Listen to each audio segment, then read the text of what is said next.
starting your journey to financial freedom. Now, you're listening to the New Investor Podcast.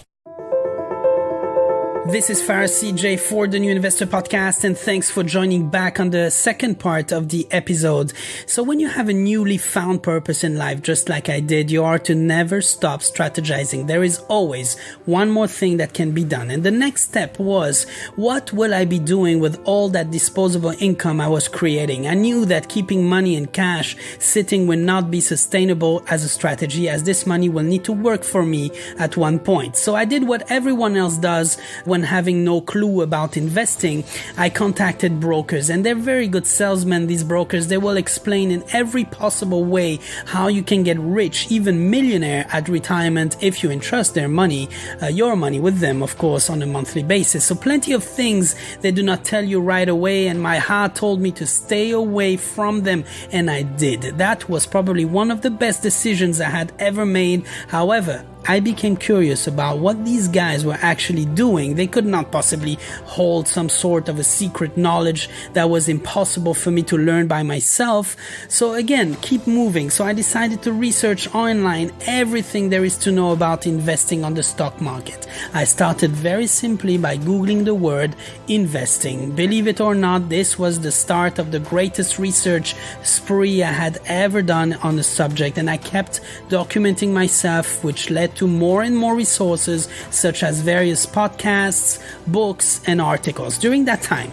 my research led me to how to open a brokerage account stage. In order to invest on the stock market, you will need to open that type of account with online brokerage platforms such as TD Ameritrade, Saxo Markets, or Robinhood. There are plenty of them out there. You will need to choose the one that offers a user-friendly platform with low fees. And I personally use Saxo Markets as I am based in Asia, but if you're in the United States, you can find plenty of resources online with comparatives, pros and cons, and reviews for each platform. Do your research before making your choice, but ensure that you're very well aware of the fees.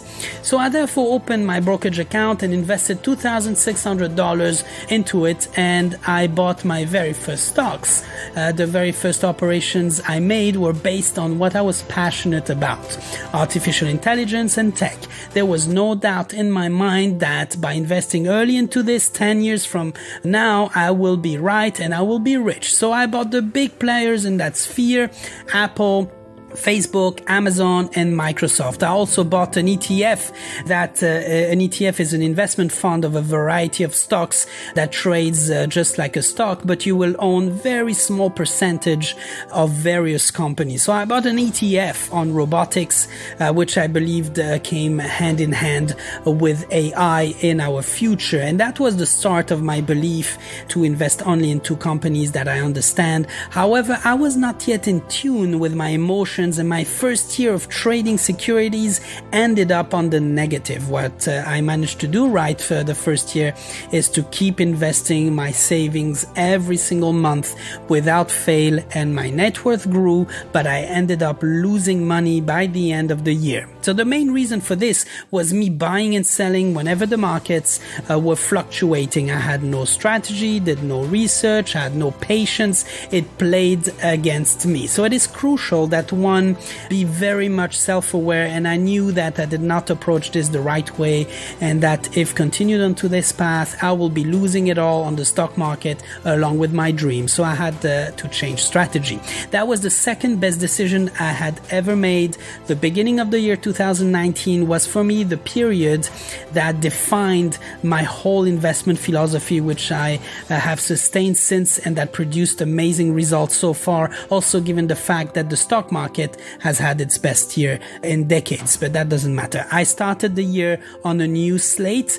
I had come across a book called The Intelligent Investor by Ben Graham, which I had to read twice as I found it a little bit complicated in the beginning, but by researching the terms I did not understand, the book started to talk to me and allowed me to form my own opinion and determined the strategy I was going to follow without fail in 2019 and in perpetuity.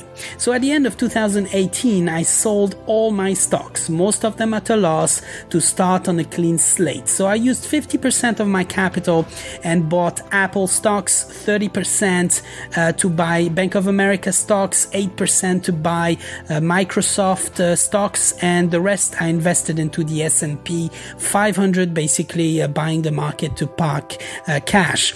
And that was in the beginning of the year, and I vowed to never sell those stocks and to trust the markets, the US economy, given the historical data I came to study during my research stage.